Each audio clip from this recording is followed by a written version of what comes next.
देख रहे हैं नेटवर्क 33 राजकुमार के साथ। तो चलिए बढ़ते हैं आज की एक और डरावनी भूतिया कहानी की ओर। दोस्तों, ट्रक ड्राइविंग की उस एक रात ने मेरी पूरी जिंदगी पलट दी थी। एक ऐसा रास्ता जहां अंधेरा सिर्फ आंखों के सामने नहीं, रूह के अंदर उतर जाता है। सामने आया एक बच्चा हाथ में लोहे की रॉड लिए, और फिर जो हुआ वो मैं आज तक नहीं भूल पाया हूँ। मेरी जान तो उस दिन बच गई, लेकिन उस रात मैंने अपनी नौकरी और बहुत कुछ खो दिया। तो चलिए जानते हैं रामागंज के उस भूतिया रोड की सच्चाई, जिसने मुझे हमेशा के लिए बदल दिया। तो दोस्तों, क्या है मेरी ये भूतिया घटना, जानने से पहले चैनल को सब्सक्राइब जरूर कर लें और साथ ही वीडियो को लाइक करके नीचे कमेंट बॉक्स में अपनी राय जरूर दें। तो चलिए जानते हैं आज की भूतिया घटना के बारे में। दोस्तों, ये बात सन 2007 की है, जब मैंने ट्रक ड्राइविंग का काम शुरू किया था। उस वक्त दिसंबर का महीना चल रहा था और दिसंबर के महीने में ही मैंने ट्रक ड्राइविंग का काम पकड़ा। हालांकि इससे पहले मैं अपनी एक दुकान चला रहा था, लेकिन उसमें मेरा कोई भी मुनाफा नहीं हो रहा था, जिसके चलते मैंने इस काम में जाने की सोची, क्योंकि मैं इस काम में माहिर जो था। जब मैं काम करने के लिए पहुंचा तो मैंने देखा कि वहां पर काफ़ी सारे ट्रक ड्राइवर खड़े थे और साथ ही कुछ ट्रक भी मौजूद थे। लेकिन मैं वहां पर नया था, इसलिए सबसे पहले मैं वहीं के मालिक के पास गया, जहां से मुझे अपने काम की जानकारी मिली और साथ ही पैसे के बारे में भी बातचीत हुई। फिर बातचीत करने के बाद मैं बाहर आया, और जब मैं वहां के लोगों से मिला तो उसके बाद मैंने उन लोगों से मेल जोल बढ़ाया जो मेरे ही तरह काम करने वाले ट्रक ड्राइवर थे। लेकिन मुझे जो पहला काम दिया गया था उसे मैंने अपने शिद्दत से पूरा किया। मुझे वहां से 30 किलोमीटर की दूरी पर जाना था, जिसके चलते पहले तो ट्रक की ट्रॉली में सामान भरा और फिर उसके बाद मैं वहां से निकल पड़ा सामान की डिलीवरी करने के लिए। वहां से निकलने के बाद मैं अब हाईवे पर आ गया। दोस्तों, उस वक्त मैं कुछ ज़्यादा ही खुश था, क्योंकि मेरा मनपसंद काम जो मुझे मिला था। लेकिन मेरे घर वाले तो ये चाहते थे कि मैं ये काम ना करूं, पर घर की स्थिति कुछ ऐसी ही बन गई थी कि घर वालों ने मुझे काम करने की इजाज़त दे दी। दोस्तों, पहली डिलीवरी तो मैंने कर दी थी, और जब मैं वापस गोदाम पर आया तो तब तक रात भी काफ़ी हो चुकी थी। रात के चलते अब मुझे घर भी निकलना था, तो मैंने ट्रक की चाबी मालिक को दे दी। और उसके बाद जब मैं वहाँ से निकलने वाला था तो उसके बाद तो वहाँ पर केशव लाल जो आदमी था जिससे मैंने सुबह बात करी थी, उस आदमी ने मुझे अपने पास बुलाया। और उसके बाद जब मैं उसके पास गया तो उन्होंने कहा कि अच्छा, कैसा रहा आज का दिन। जिस पर मैंने उन्हें ठीक है का जवाब दिया, और मेरे जवाब देते ही उन्होंने कहा कि रंजीत सुनो, तुम अभी यहाँ पर नए आए हो, तुम्हें कुछ चीज़ें पता होनी चाहिए। जिस पर मैंने कहा हाँ हाँ जी बताइए क्या हुआ।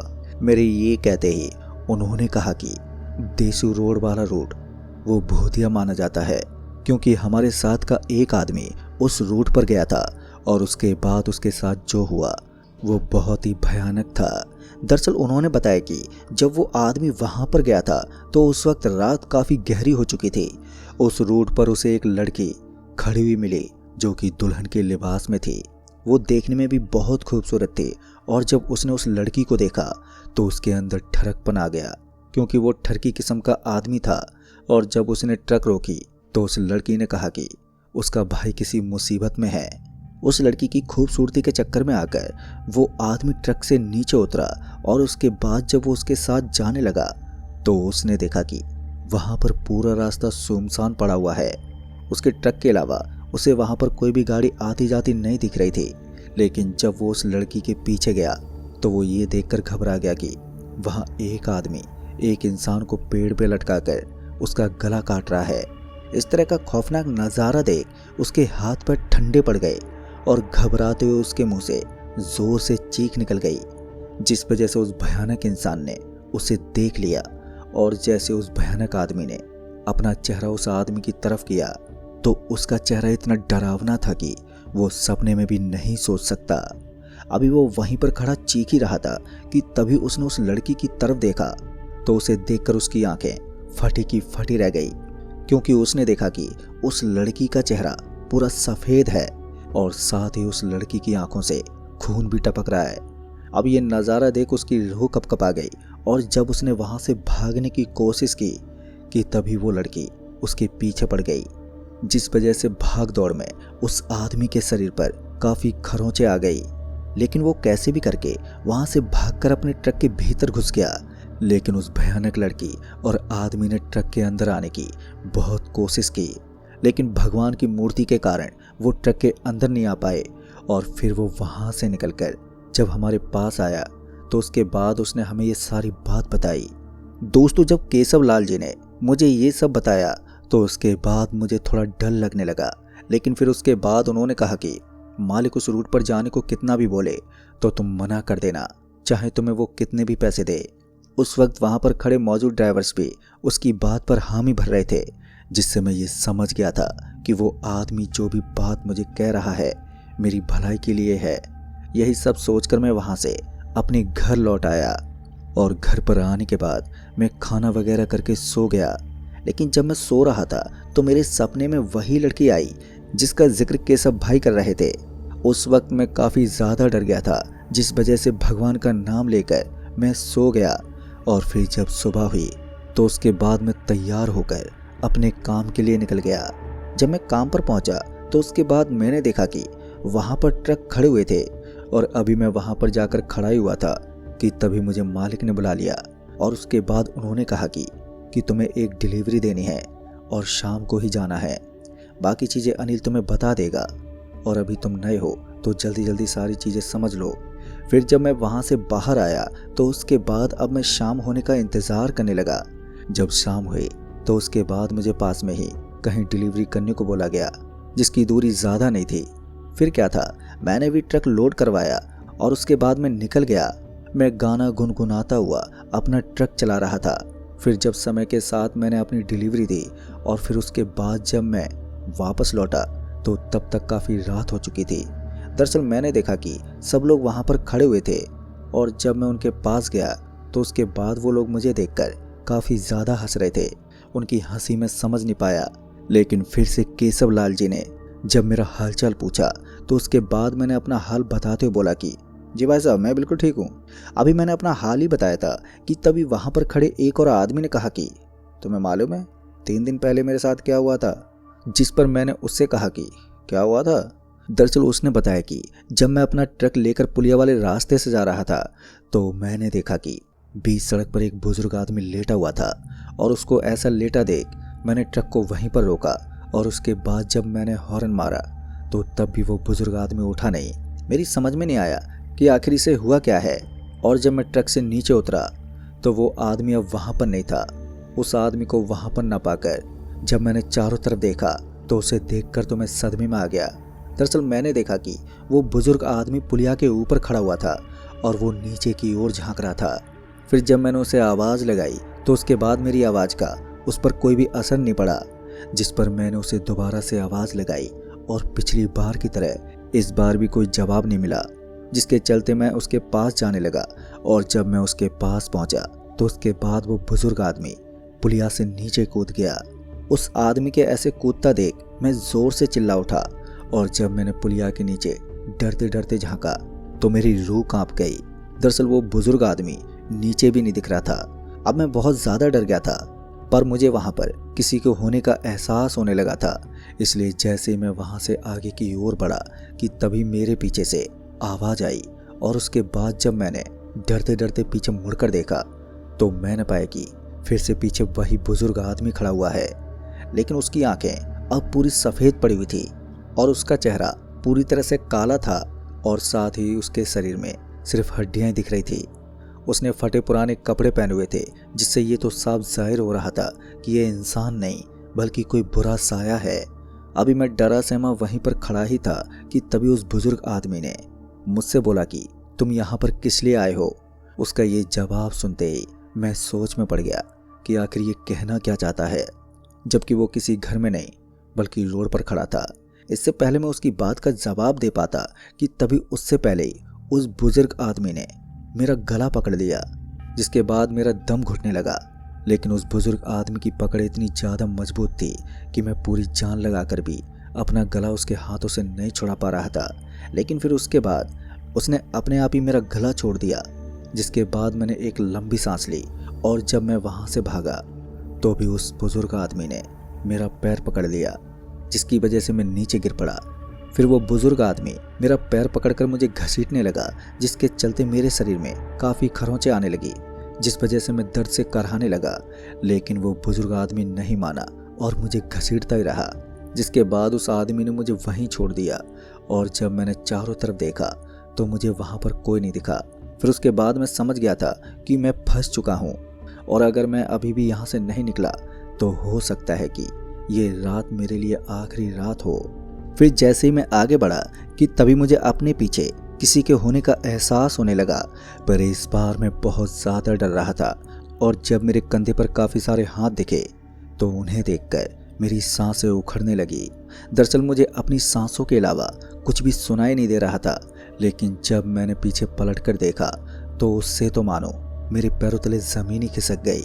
दरअसल मैंने देखा कि मेरे पीछे काफ़ी सारे लोग खड़े हुए हैं, लेकिन उन लोगों का शरीर हल्का और काला और आंखें पूरी तरह सफ़ेद हो रखी थी, जिससे ये साफ जाहिर हो रहा था कि वो आत्माएं हैं जिनके झांसे में आज मैं फंस गया हूँ। पर मैं उन लोगों के बीच चुपचाप ही खड़ा रहा, क्योंकि मैं जानता था कि अगर मैं कुछ भी करता तो मुझे वो सब मार देते। लेकिन मैंने अपनी हिम्मत को बनाए रखा। अभी मैं वहाँ पर खड़ा ही था कि तभी उन आत्माओं ने मुझे पुलिया के नीचे देखने का इशारा किया। उन सभी लोगों ने अपनी उंगलियों को पुलिया की तरफ करके रखा था, जिसके बाद उन्होंने कहा कि वहाँ जाओ। मैं ना चाहते हुए भी उस पुलिया की तरफ गया, लेकिन जब मैं वहाँ पर पहुँचा तो मैंने पुलिया के नीचे देखा तो उसे देखकर तो मेरे होश ही उड़ गए। दरअसल मैंने देखा कि पुलिया के नीचे एक बस पड़ी हुई थी और काफ़ी लोग वहाँ पर मरे हुए थे, जो कि मदद की गुहार लगा रहे थे। जख्मी हालत में बड़े छोटे बच्चे दर्द से करा रहे थे और कुछ ने तो अपने प्राण तक त्याग दिए थे। अभी मैं वहीं पर खड़ा पुलिया के नीचे ही देख रहा था कि तभी मुझे जोरों से लोगों की रोने और बिलखने की आवाज़ें सुनाई देने लगी। मेरे कानों में वो आवाज़ तेजी से गूंजने लगी, जिसके चलते मेरे कानों से खून भी निकलने लगा और मेरे कान से खून निकलते ही मेरे आंखों के सामने अंधेरा छा गया और मैं वहीं पर बेहोश हो गया। फिर जब सुबह हुई तो मुझे राहगीरों ने उठाया और तब से मैं उस रास्ते पर बिल्कुल भी नहीं जाता हूँ। दोस्तों, उस आदमी की बात सुनने के बाद अब मुझे डर का एहसास होने लगा था। मुझे उस पुलिया वाले रास्ते के नाम से भी अब डर लगने लगा था। पर मैं अभी उन लोगों से बात ही कर रहा था कि तभी मैंने देखा कि डेसू रोड वाले रूट पर हमारे साथ का ही बंदा जा रहा था। उसे वहाँ पर ज़्यादा देख मैं ये समझ नहीं पाया कि कल तक जो उसे भूतिया कह रहा था, आज वो उसी रूट पर जा रहा है। मैंने वहाँ पर एक चीज़ नोटिस की, जो कि उन लोगों की हंसी थी।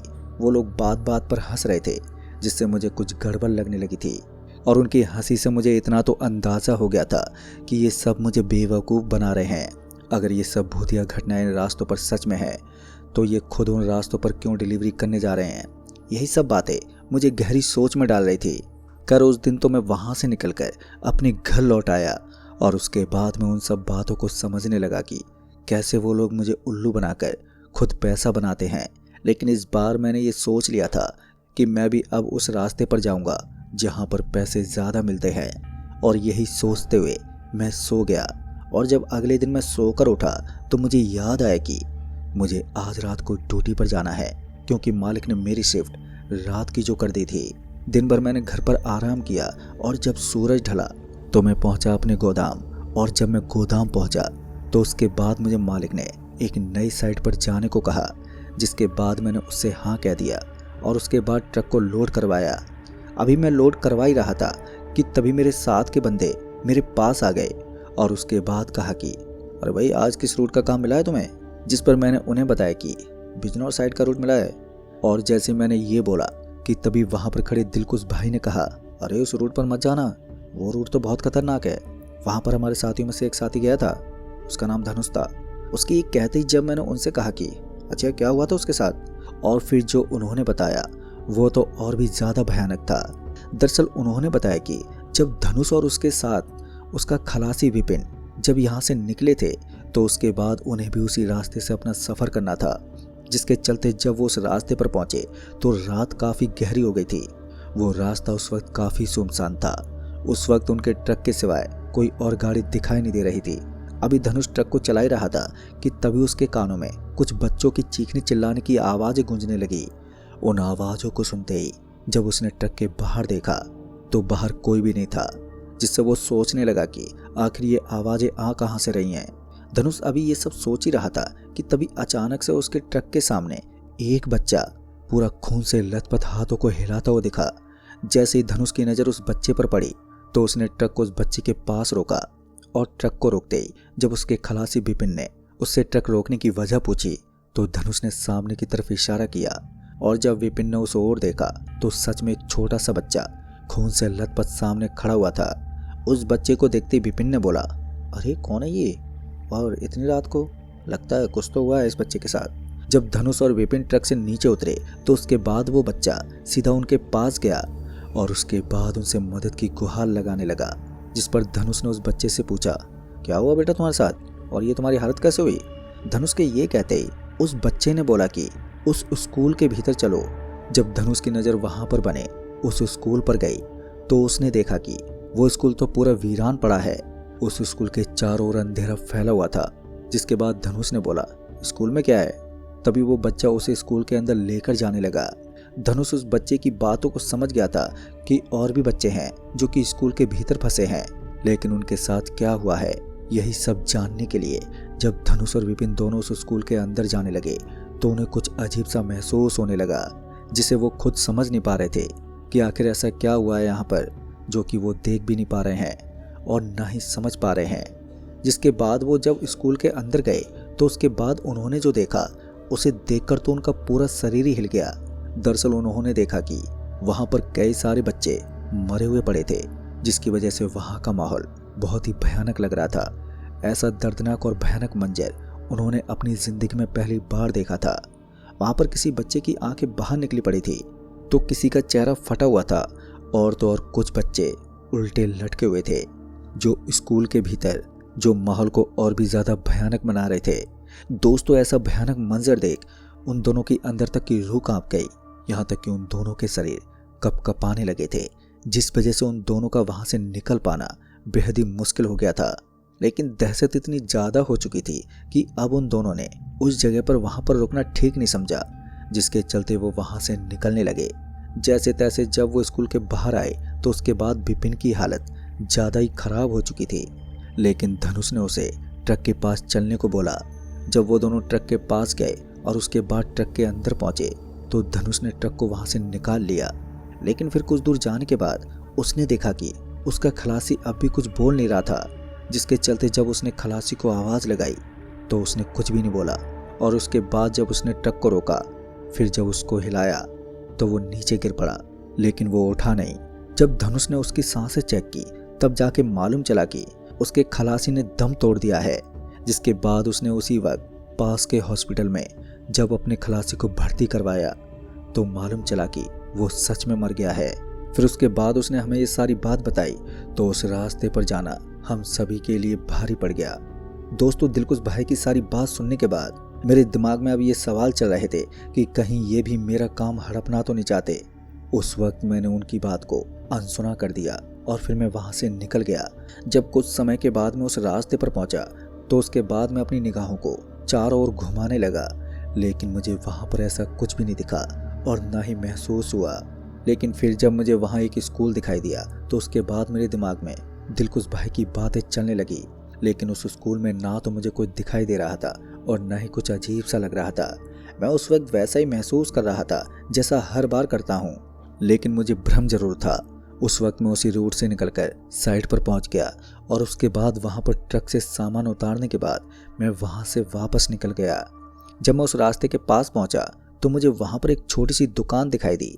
वो एक छोटी सी चाय की दुकान यानी कि चाय की टपरी थी। उस दुकान को देखते ही मैंने ट्रक को वहीं पर रोका और उसके बाद मैं वहाँ जाके चाय पीने लगा। जब मैं वहाँ चाय की चुस्की ले रहा था कि तभी मेरे मन में सवाल आया कि क्यों ना मैं उस दुकानदार से उस हादसे के बारे में जिक्र करूं जिसके बारे में दिलकुश भाई कर रहे थे। फिर जब मैंने उस दुकानदार से पूछा तो उस दुकानदार ने बताया कि जैसे कि आप बात कर रहे हैं ऐसा तो कुछ नहीं हुआ है यहाँ पर, लेकिन हाँ, जब ये स्कूल बना था तो उस वक्त यहाँ पर कुछ मज़दूरों की मौत हो गई थी और उसके बाद जब इस स्कूल में बच्चे पढ़ने आए तो उसके बाद वहाँ पर बच्चे पढ़ नहीं पाए, क्योंकि बच्चों को वहाँ पर आवाज़ें आने लगती और कभी कभी तो स्कूल के भीतर पंखे भी अपने आप चलने लगते, यानी कि कुछ ना कुछ गड़बड़ होने लगता, जिस वजह से वो स्कूल बंद हो गया। लेकिन यहाँ पर किसी ट्रक वाले की मौत नहीं हुई है। दोस्तों, उस चाय वाले की बात सुनने के बाद मैं ये समझ गया कि वो लोग मुझे पागल बना रहे थे। फिर मैं उसी वक्त वहाँ से निकल पड़ा और उसके बाद मैं वापस गोदाम लौट आया। गोदाम लौटने के बाद जब मैंने वहाँ पर दिलकुश भाई को ढूंढा तो मुझे वो मिले नहीं। अगर वो मुझको उस वक्त मिलते तो शायद आज उसके साथ मेरी बहस हो ही जाती। खैर, उसके बाद मैं वहाँ से अपने घर लौट आया क्योंकि मेरा काम अब ख़त्म हो चुका था और सुबह भी होने को थी। जब मैं घर लौटा तो उसके बाद मैं सो गया और जब मैं शाम को उठा तो उसके बाद मैं वापस से काम पर जाने के लिए तैयार हो गया। फिर जब कुछ देर के बाद मैं गोदाम पहुंचा तो तब तक काफ़ी रात हो चुकी थी, जिसके चलते मैंने देखा कि आज सभी साथी वहाँ पर खड़े होकर गप्पे लड़ा रहे हैं। लेकिन जब मैं उनके पास पहुंचा तो उसके बाद मैंने देखा कि केशव भाई और दिलकुश भाई दोनों साथ में थे। जिसके बाद मैंने उनसे उनका हालचाल पूछा और वहीं पर खड़ा हो गया। अभी मैं वहीं पर खड़ा ही था कि तभी मालिक के केबिन से मुझे एक नया आदमी आता हुआ दिखाई दिया, जिसके चेहरे पर मुझे चिंता साफ साफ नजर आ रही थी।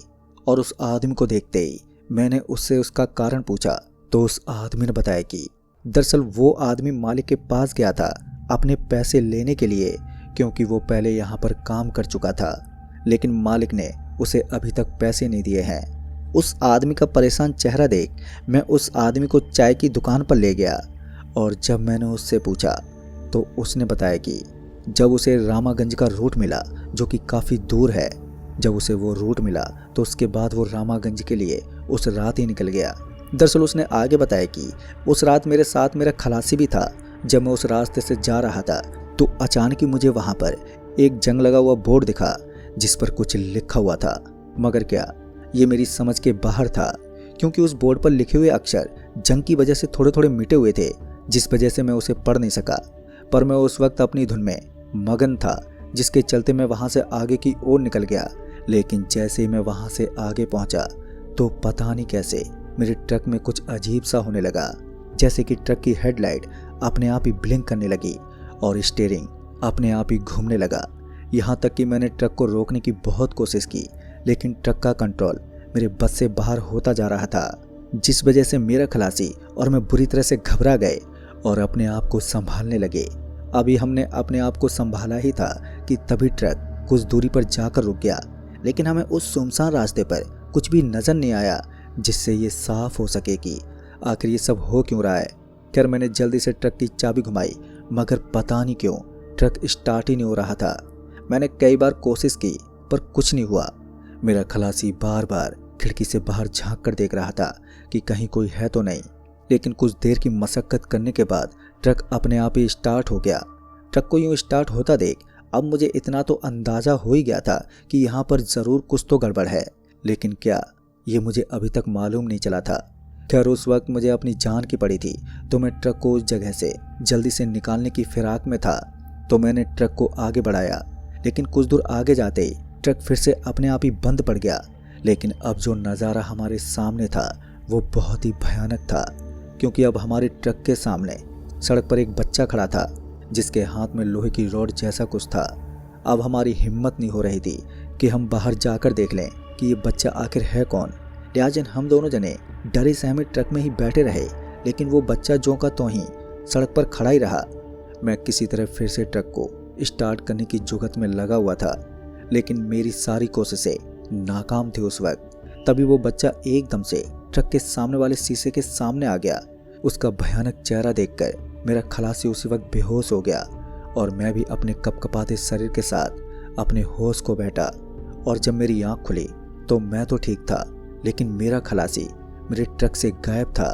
अपने खलासी को ट्रक में ना देखकर मैं बहुत ज़्यादा घबरा गया, लेकिन अपनी जान बचाने के खातिर मैं ट्रक को स्टार्ट करके वहाँ से जाने लगा। पर जैसे मैंने ट्रक को आगे बढ़ाया कि वही बच्चा मुझे सामने सड़क पर फिर से दिखने लगा।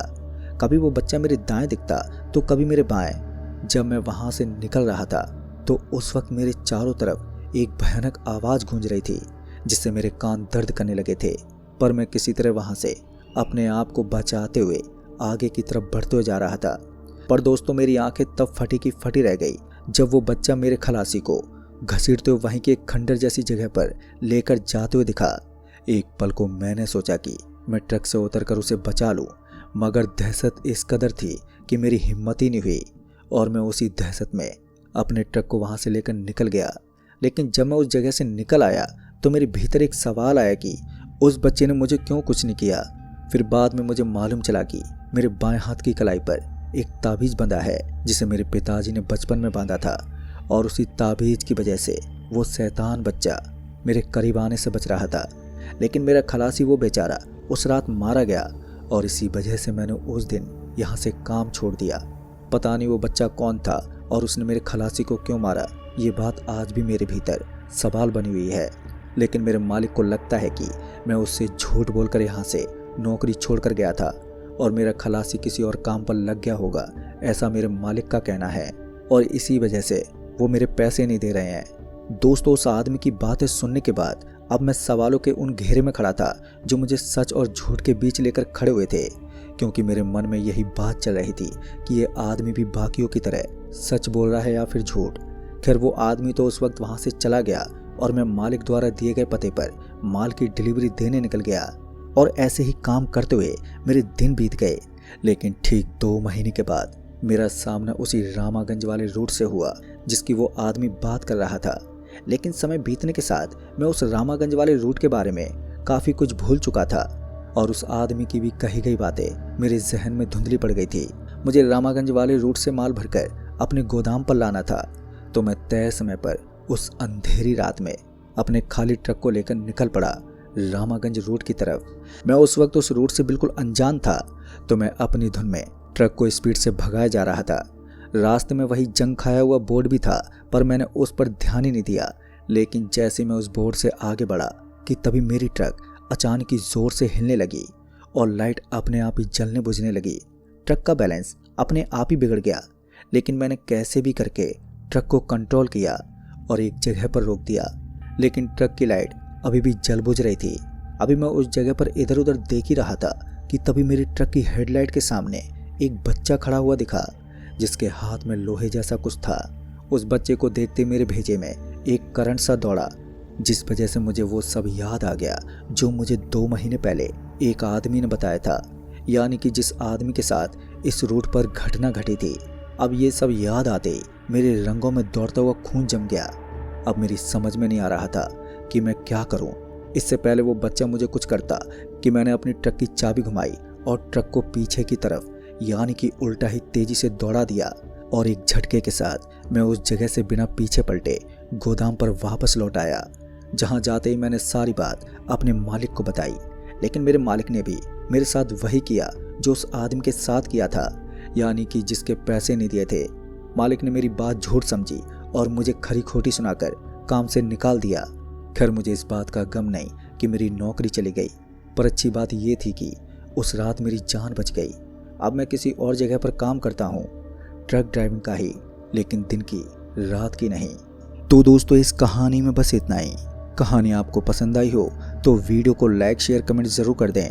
तो मैं जल्दी मिलूंगा ऐसी एक और डरावनी भूतिया कहानी के साथ। तब तक के लिए बाय एंड टेक केयर।